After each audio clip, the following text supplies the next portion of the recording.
Welcome to Engineers Mindset.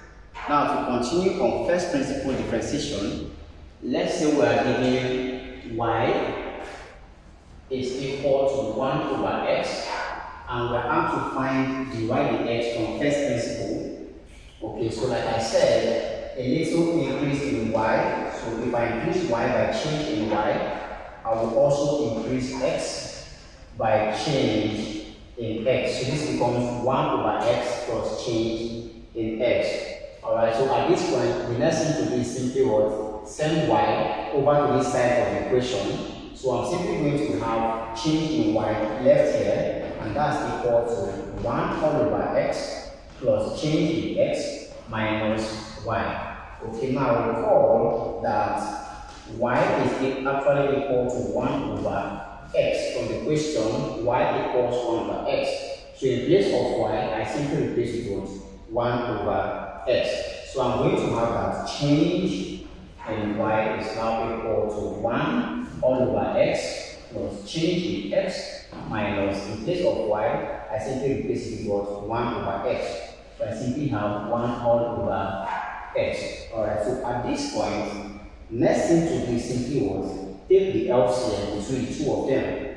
Alright, so taking LCM, okay, take LCM. So I'm simply going to have a change in y is now equal to, the LCM is simply what? They are multiple. So I'll simply have x into x plus change in x. Okay? Alright, so all over, start taking their LCM, which is x times x plus change in x.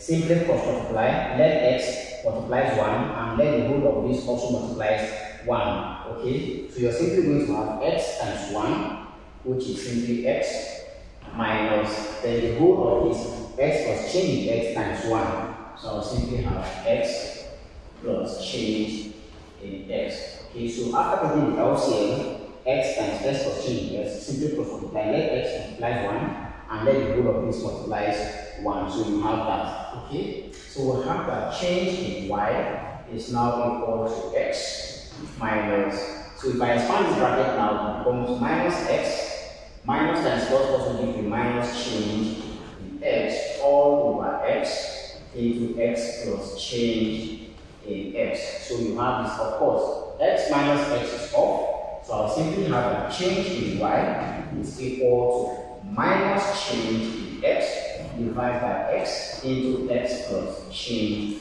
in x. So you have this. So at this point, the next thing to do is to divide both sides by what? Change in x. So if I divide both sides by change in x, I will simply have change in y all over change in x, and that's equal to minus change in x all over x into x plus change in x divided by change in x. So I have this. So change in x, of course, cancels change in x. So I have change in y over change in x is now equal to, this is simply minus 1 all over x into change x into x plus change in x. So I have this. Okay, so at this point, I now consider my limit.